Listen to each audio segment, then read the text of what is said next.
Your son can wait. I'm the one who matters here, Hannah. Prioritize me or leave. Eli's words sliced through the air, sharp and cold. I stood frozen, my hands still on Caleb's feverish forehead. Our 4-year-old whimpered, his small body shivering under the blanket. He's burning up, Eli. We need to take him to the hospital. I pleaded, my voice barely above a whisper. Eli loosened his tie, his eyes fixed on his reflection in the hallway mirror. I have a crucial meeting in an hour. You can handle this yourself. My name is Hannah, and this was the moment I realized my marriage was beyond saving. I scooped Caleb into my arms, his heat seeping through my thin blouse. I'm taking him to the ER.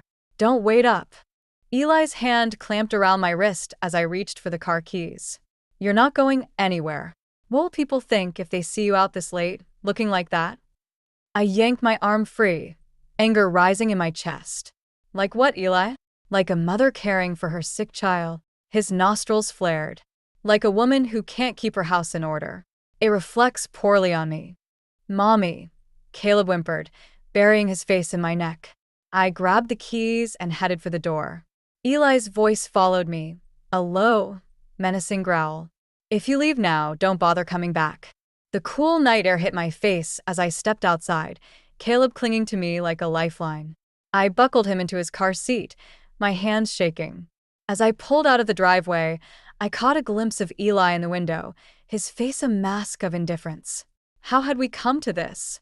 The charming man I'd fallen in love with seemed like a distant memory, replaced by this cold, uncaring stranger. The hospital waiting room was a blur of fluorescent lights and worried faces. I filled out forms on autopilot, my mind racing. How long had I been ignoring the signs? The subtle put-downs, the constant criticism, the way he'd slowly isolated me from friends and family. Mrs. Walker. A nurse called my name, jolting me back to reality. We're ready to see Caleb now. As the doctor examined my son, I made a silent vow. This ends now. No more excuses, no more second chances. Caleb deserves better. I deserve better. My phone buzzed with a text from Eli. I expect dinner when I get home. Don't disappoint me again. I stared at the screen, a strange calm settling over me. For the first time in years, I saw our relationship with crystal clarity. This wasn't love. It was control, manipulation, and fear. Your son has a severe ear infection, the doctor explained, writing out a prescription. He'll need antibiotics and plenty of rest. I nodded, cradling Caleb close. Thank you, doctor. We'll follow your instructions carefully. As we left the hospital, the first rays of dawn were breaking over the horizon. A new day, a new beginning. I kissed Caleb's forehead, now cooler to the touch. Where are we going, Mommy? He asked sleepily. I smiled, a plan already forming in my mind. We're going on an adventure, sweetheart. Just you and me. I pulled out my phone and dialed a number I hadn't used in far too long. Mom, it's Hannah. I need your help. As I drove towards my parents' house, I felt a weight lifting from my shoulders. The road ahead would be difficult, but for the first time in years, I felt hope. Eli had underestimated me for the last time. Now it was my turn to show him exactly what I was capable of. The morning sun filtered through the curtains as I sat at my parents' kitchen table, nursing a cup of coffee. Caleb's soft snores drifted from the guest room where he slept peacefully, his fever finally broken. Mom bustled around, making breakfast, while Dad read the newspaper, occasionally glancing at me with concern. Hannah, sweetheart, Mom said, setting a plate of eggs in front of me. You need to eat something. I nodded, forcing myself to take a bite. The events of the past few days swirled in my mind, a chaotic blend of fear, anger, and an unexpected sense of liberation. Have you heard from Eli? Dad asked, his voice gruff with barely concealed anger. I shook my head. No, and I don't want to. I've blocked his number. Mom sat beside me, her hand warm on my arm. You did the right thing, Hannah.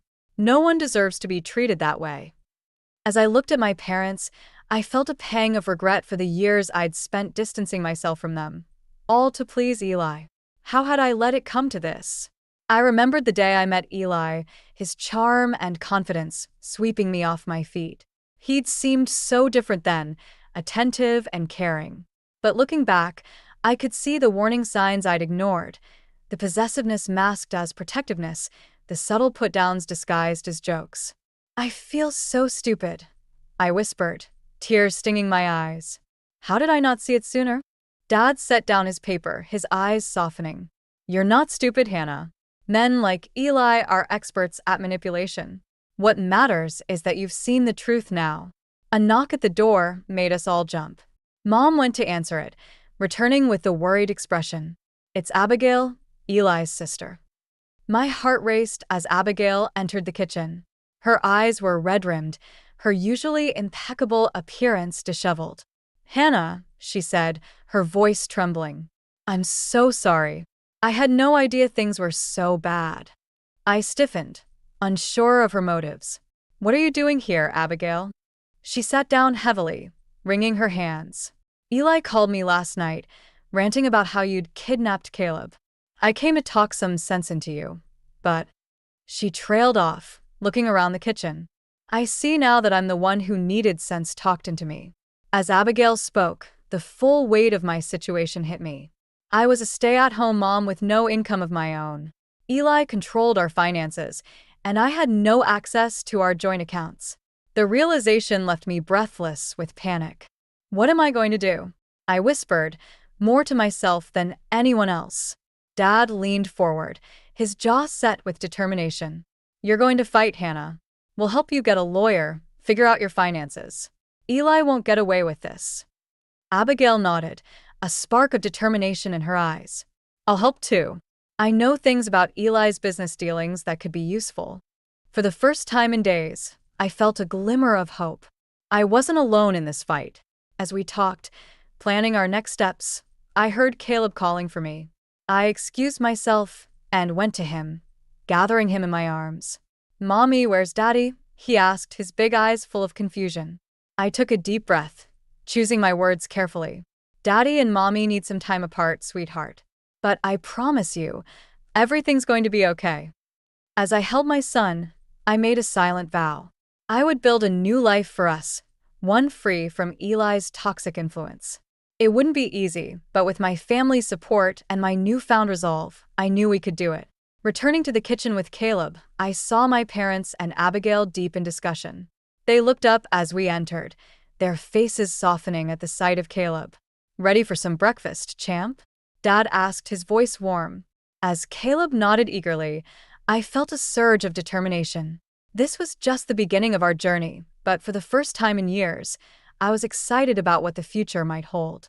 The next few days passed in a blur of hushed conversations and furtive planning. I felt like a spy in my own life, carefully gathering essentials and important documents while Eli was at work. Each night, I'd lie awake, my heart racing at every creak of the house, terrified he'd discover my intentions. One afternoon, while Eli was at a crucial meeting, I seized the opportunity to call my parents. Mom answered on the second ring. Hannah, is everything all right? I took a deep breath, steadying myself.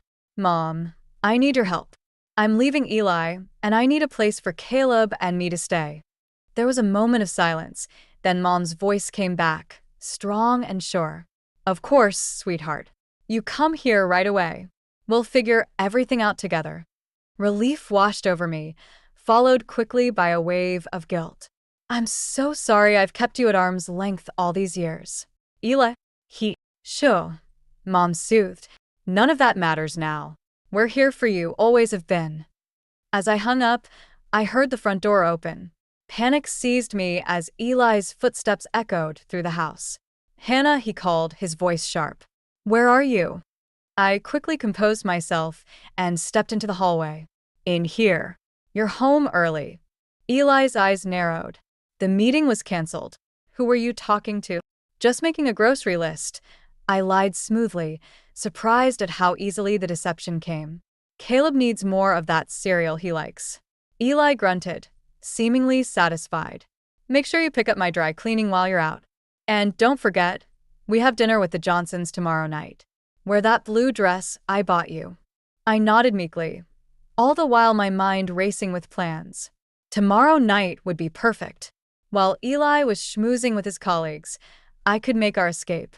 The next evening, I dressed carefully in the blue dress Eli favored, my overnight bag already packed and hidden in the trunk of my car.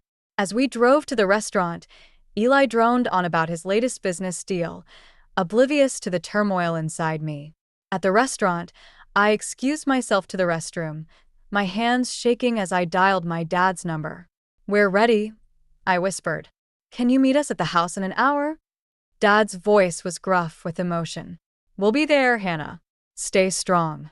Returning to the table, I plastered on a smile and nodded along to the conversation. Inside, I was counting down the minutes. An hour later, I feigned a migraine, insisting Eli stay and entertain his guests while I went home to rest. He barely spared me a glance as I left, too engrossed in impressing his colleagues. As I pulled into our driveway, I saw my parents' car already waiting. Mom rushed to embrace me as I stepped out. "Oh, Hannah," she murmured, holding me tight. Dad was already inside, scooping a sleepy Caleb into his arms. "Let's go, sweetheart. We don't have much time."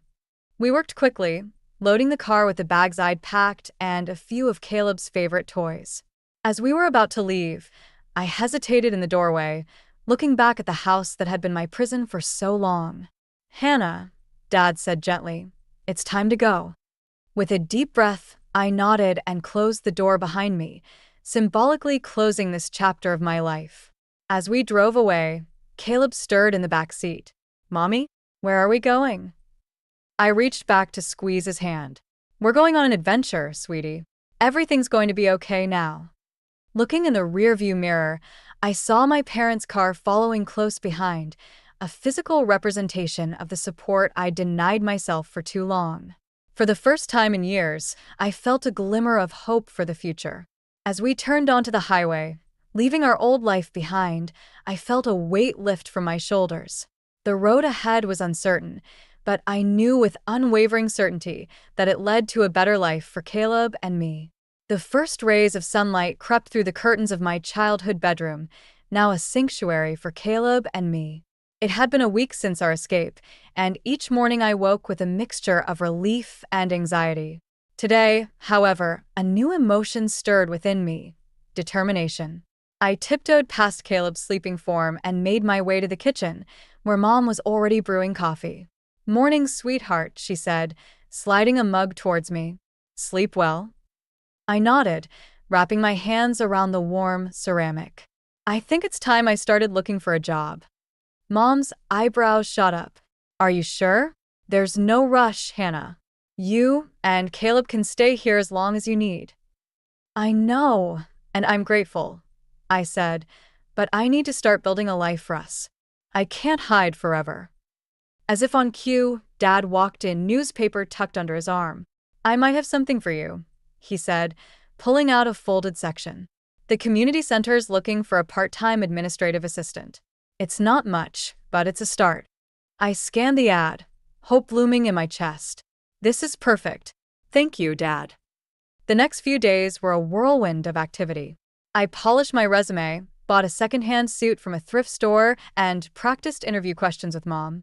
All the while, I kept one eye on my phone, half expecting it to explode with angry messages from Eli. But there was nothing.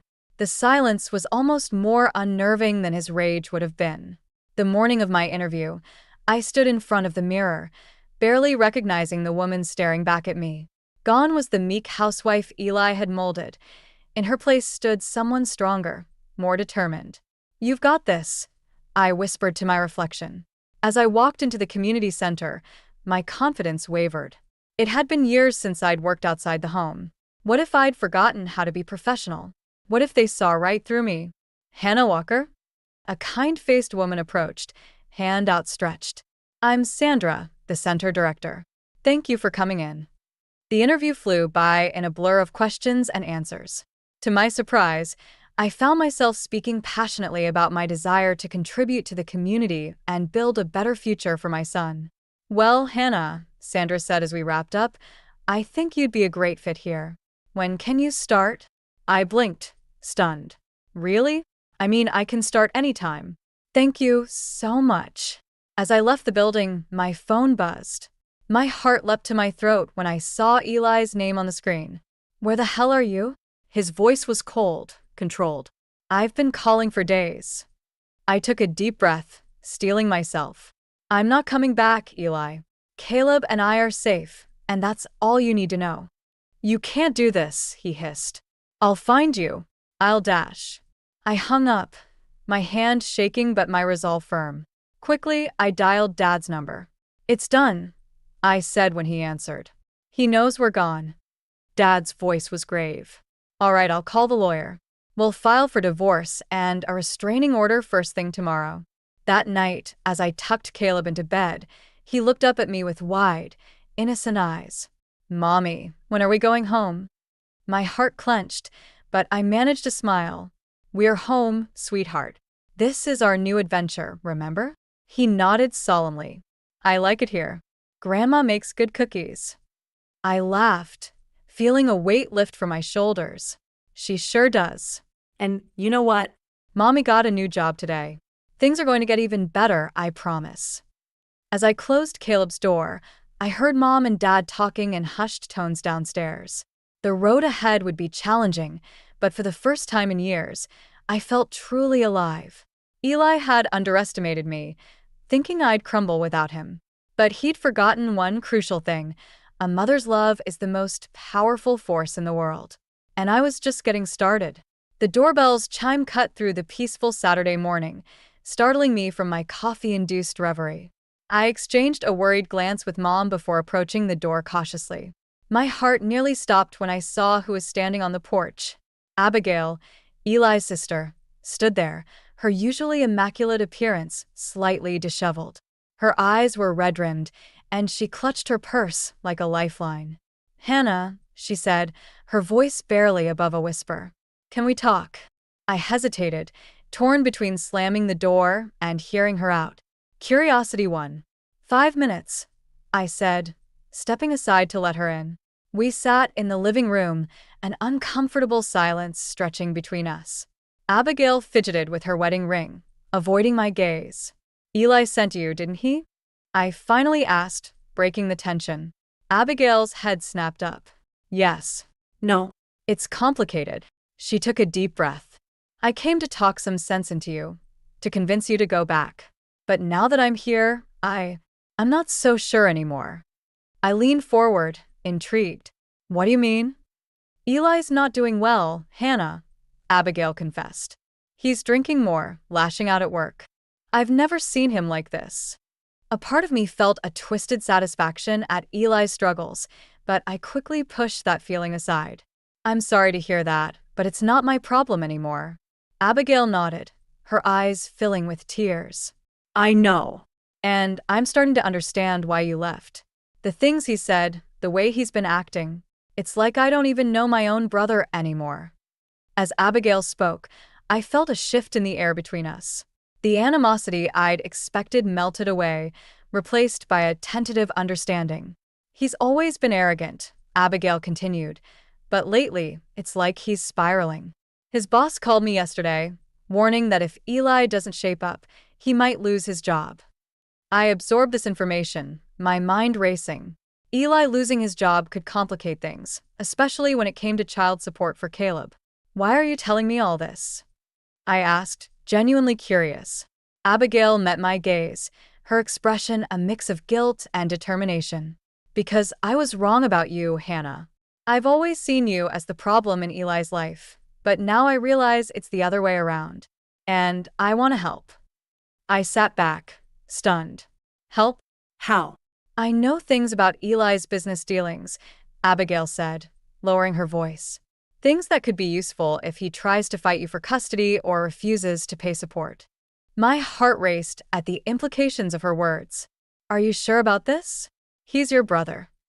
Abigail nodded firmly. I'm sure. It's time someone stood up to him, and I think you're the one to do it. As we talked, Abigail shared details about Eli's work life, his financial situation, and the growing discontent among his colleagues. Each revelation felt like a piece of armor, strengthening my resolve. When Abigail finally left, promising to keep in touch. I felt a strange mix of emotions. Relief at having an unexpected ally, guilt for the satisfaction I felt at Eli's struggles, and a renewed determination to build a better life for Caleb and myself. Mom appeared in the doorway, concern etched on her face. "Everything okay, sweetheart?" I nodded, a small smile tugging at my lips. "Yeah, I think it is. Things are changing, Mom. And for once, it feels like they're changing in our favor." That night, as I tucked Caleb into bed, he asked about his father for the first time since we'd left.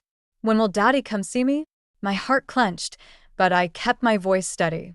"I'm not sure, sweetie. But you know what? You and I are going to have so many adventures together. You won't even notice." As I closed Caleb's door, I felt a surge of determination. Eli had underestimated me, thinking I'd crumble without him. But with my family's support and now Abigail's unexpected alliance, I was stronger than ever. Tomorrow, I'd call my lawyer. It was time to take control of our future, once and for all.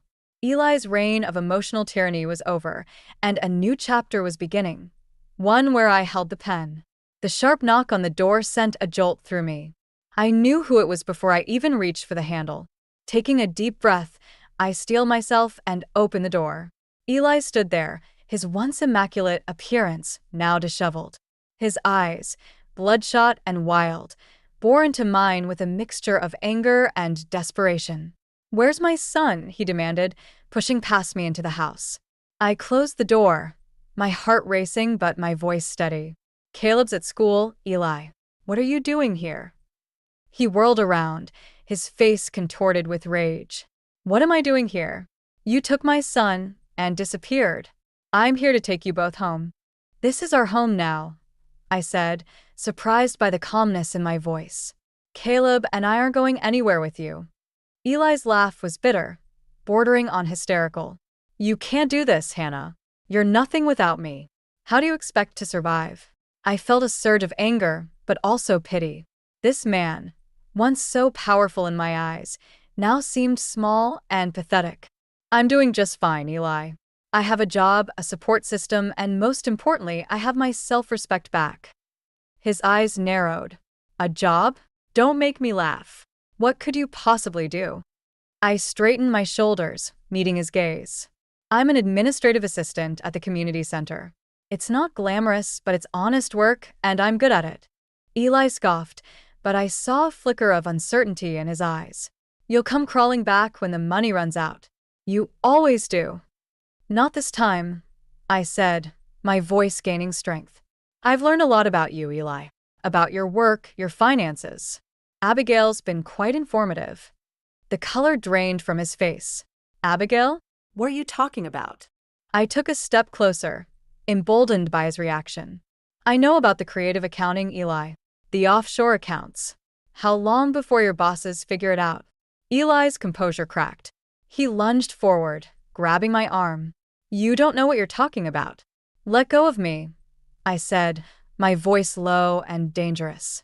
"Or I'll call the police and tell them everything."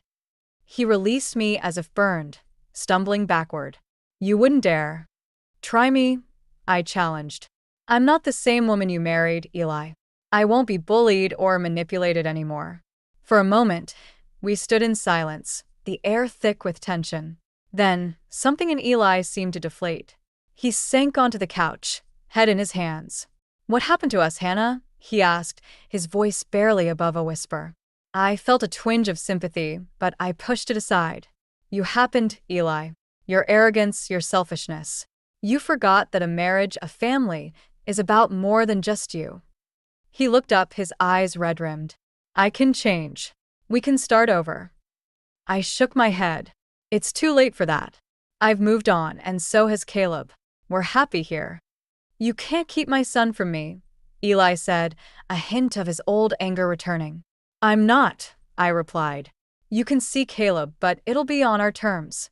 Supervised visits, until you prove you can be the father he deserves." Eli stood, his shoulders slumped in defeat. "This isn't over, Hannah." As he reached for the door, I called out, "You're right, Eli. It's not over. It's just beginning for me and Caleb." The door closed behind him, and I let out a shaky breath. I'd done it. I'd stood up to Eli, asserted my independence, and come out stronger. I walked to the window, watching Eli's car disappear down the street. A weight I hadn't even realized I'd been carrying lifted from my shoulders. For the first time in years, I felt truly free. My phone buzzed with a text from the school, a reminder about Caleb's upcoming parent-teacher conference. I smiled, realizing I had a life to get back to, a good life that I'd built for myself and my son. As I turned away from the window, I caught my reflection in the mirror. The woman staring back at me was stronger, more confident, and ready to face whatever challenges lay ahead. Eli's visit hadn't broken me, it had only reinforced my resolve. The future was ours to shape, and I couldn't wait to see what it held. The shrill ring of my phone cut through the peaceful morning. Abigail's name flashed on the screen, her voice urgent when I answered. "Hannah, you need to turn on the news. Now." I fumbled for the remote, my heart racing as I flipped to the local channel. The headline made my breath catch. Corporate scandal rocks Eli Walker's company. The reporter's voice filled the room. In a shocking turn of events, Eli Walker, former rising star at Pinnacle Enterprises, has been fired amidst allegations of financial misconduct and embezzlement. I sank onto the couch, my mind reeling. Despite everything, a part of me ached for the man I once loved. "Hannah, are you there?" Abigail's voice crackled through the phone. "Yes, I managed." I can't believe it. "It's bad, Hannah. Really bad. The SEC is involved. Eli's facing possible criminal charges." As the reality sank in, a strange mix of emotions washed over me. Vindication, pity, and an overwhelming sense of relief. The man who had once loomed so large in my life was crumbling, his carefully constructed facade finally giving way. "What happens now?" I asked, more to myself than Abigail. "I don't know," she replied softly, "but I thought you should hear it from me first." After hanging up, I sat in stunned silence, the TV still blaring in the background. The doorbell jolted me back to reality. I opened it to find my father, his face a mask of concern. "I saw the news," he said, pulling me into a hug. "Are you okay?" I nodded against his shoulder, surprised to find tears in my eyes. "I'm fine, Dad. It's just a lot to process." We sat at the kitchen table, cups of coffee growing cold between us. Dad's voice was gentle when he spoke. "You know this doesn't change anything, right? You're still better off without him." "I know," I said, meeting his gaze. "It's just hard to see someone fall so far, even if they deserve it." As the days passed, more details of Eli's downfall emerged. The arrogance that had driven me away had finally caught up with him at work. Colleagues spoke of his increasingly erratic behavior, his refusal to listen to advice, his reckless decisions that had cost the company millions. Meanwhile, my own life continued to flourish. My work at the community center had expanded, and I'd been offered a promotion to program coordinator. Caleb was thriving in his new school, making friends and excelling in his studies. One evening, as I tucked Caleb into bed, he asked the question I'd been dreading. "Mommy, why is everyone talking about Daddy on TV?" I sat on the edge of his bed, choosing my words carefully. "Your daddy made some mistakes at work, sweetheart. He's in trouble now, but that doesn't change how much he loves you." Caleb's brow furrowed. "Will we see him soon?" "I'm not sure," I answered honestly. "But I promise, no matter what happens, you and I will be okay." As I closed Caleb's door, my phone buzzed with a text from Eli. "Can we talk? Please." I stared at the screen, my finger hovering over the reply button. Part of me wanted to ignore it, to let him face the consequences of his actions alone. But another part, the part that remembered the man I'd once loved, couldn't turn away completely. I typed a brief response. "Tomorrow. Coffee shop on Main. 2 p.m. As I hit send, I felt a weight lift from my shoulders. Whatever happened tomorrow, I knew I was strong enough to face it. Eli's downfall hadn't broken me. It had only reinforced the strength I'd found within myself. I walked to the window, looking out at the quiet street. The future stretched before me, uncertain but full of possibility. For the first time in years, I felt truly free to shape my own destiny. Eli's twist of fate had become my opportunity for a new beginning, and I was ready to embrace it with open arms. The autumn breeze rustled through the leaves as I walked Caleb to his first day of kindergarten. His little hand clutched mine tightly, a mix of excitement and nervousness radiating from him. "You're going to do great, sweetheart," I reassured him, kneeling to straighten his backpack. Caleb's eyes darted around the schoolyard, then fixed on something behind me. His face lit up. "Daddy." I turned, my heart skipping a beat as I saw Eli approaching. He looked different, humbled, the arrogance gone from his stance. His eyes met mine, a silent question in them. I nodded, giving him permission to join us. "Hey, champ," Eli said, his voice thick with emotion as he knelt beside Caleb. "Ready for your big day?" As Caleb chattered excitedly about his new school supplies, I watched Eli's face. The man before me was a far cry from the domineering husband I'd left. The past year had changed us both. After dropping Caleb off, Eli and I walked in awkward silence towards the coffee shop on the corner. "Thank you," Eli said finally, "for letting me be here today." I nodded, choosing my words carefully. "Caleb needs both of us, Eli. As long as you're committed to being a good father, I won't stand in your way." Eli's shoulders sagged with relief. "I've been going to therapy," he confessed, trying to understand why I became who I was. "I'm sorry, Hannah, for everything." The words I'd once longed to hear now washed over me without the impact I'd imagined. I realized I no longer needed his apology to move forward. "I appreciate that, Eli. I hope you find peace." We reached the coffee shop, and I checked my watch. "I need to get to work. I have a big presentation today." Eli's eyebrows raised. "The community center?" I smiled, a hint of pride in my voice.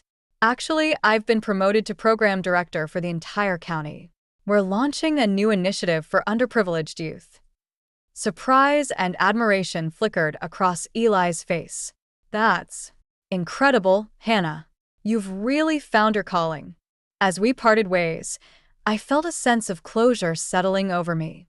The anger and hurt that had driven me for so long had faded, replaced by a quiet strength and self-assurance. That evening, as Caleb regaled me with stories from his first day, my phone buzzed with a text from Mom. "Dinner tomorrow night to celebrate your presentation? Dad's grilling steaks." I smiled, typing back a quick "wouldn't miss it." After tucking Caleb in, I stood in front of the mirror in my bedroom. The woman staring back at me was a far cry from the timid housewife I'd been a year ago. My eyes were clear, my stance confident. I'd not only survived but thrived. I thought about the journey that had brought me here, the pain, the fear, the moments of doubt, but also the triumph, the self-discovery, and the unwavering support of my family and friends. Eli's downfall had been a catalyst, but my rise had been entirely my own doing. I'd rebuilt my life brick by brick, creating a foundation of self-worth and independence that could weather any storm. As I climbed into bed, I felt a profound sense of peace wash over me. The future stretched out before me, full of possibilities. I had a career I was passionate about, a son I adored, and a support system that had proven unshakable. Eli would always be a part of our lives, but no longer as the domineering force he once was. We'd found a new balance, one that put Caleb's well-being first and allowed us both to grow. I closed my eyes, a small smile playing on my lips. Tomorrow was a new day, full of promise and potential. And for the first time in years, I was excited to see what it would bring. The journey hadn't been easy, but it had been worth every step. I'd discovered a strength within myself that I never knew existed, and I was ready to face whatever challenges lay ahead. As sleep began to claim me, one final thought drifted through my mind. I was no longer defined by my past or by Eli's actions. I was Hannah, mother, career woman, survivor. And my story was just beginning.